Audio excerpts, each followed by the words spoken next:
Hi everyone, this is Mrs. H. I'm so excited. We are going to be talking about old magazines. Let me pull up to you. And these are old magazines that I found in antique stores. And we're going to have so much fun with it. It's going to give us a real glimpse into the past.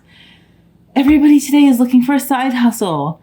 I found a magazine that talks about side hustles, or hobbies as they called it, from like the 50s. Yeah, you think, oh, this is going to be so dated. And it's a little dated, but with the return of sites like Etsy, where people want handmade things, oh yeah, we're going to find some fun side hustles and learn a lot about the past. Are you into this? I hope to get nails polished in the future. Ellie will have to do my nails. No judgment. No judgment.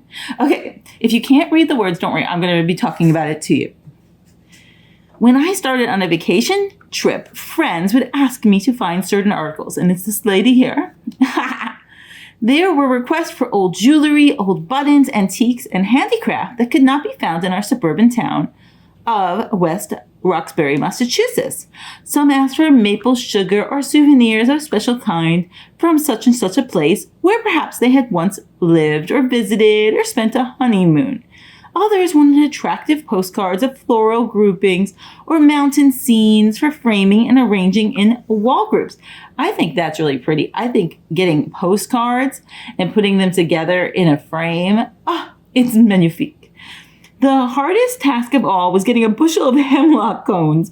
Although the ground around the beautiful lake was covered with them, I could never get the requested amount at one time. I think that's so cool. Here she is on vacation. She's in nature. And she's doing a side hustle. Ooh, I get so excited I shake the camera. So she gathered these hemlock cones for her friend, and her friend would pay her. But I did my best to keep the woman who had ordered them supplied, and she was satisfied. Her hobby was making them into jewelry, picture frames, and Christmas corsages. My mom, if you're listening, loves to collect things like pits from fruits and turn them into things. And I think that she would have loved collecting these things.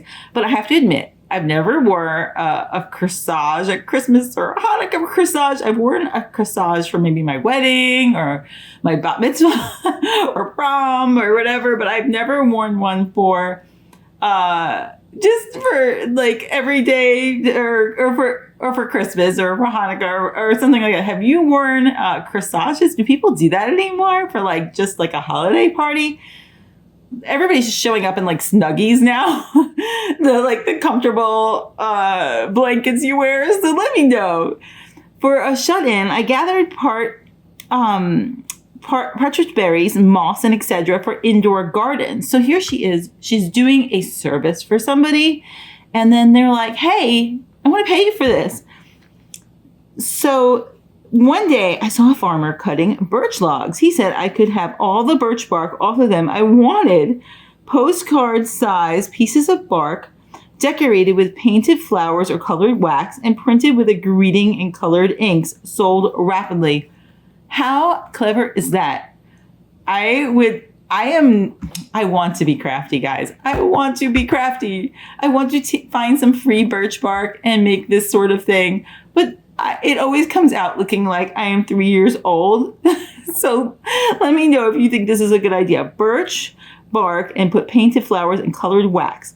I love like the sealed wax of like the kings and all of the things. I'm like into all that. And then the coronation's coming up. Oh, okay. I'm digressing. I also enjoyed visiting antique shops. Browsing around netted me quite a sum because on my list of requests where if you ever see it, most people stated how much they were willing to pay, and I shopped accordingly, often realizing a fine profit while helping my stay-at-home friends. I still think that there's room for this. Even though you can order things online, the service, people want custom service. I love this. Let me know in the comments what you think. I hope you enjoyed. Bye-bye.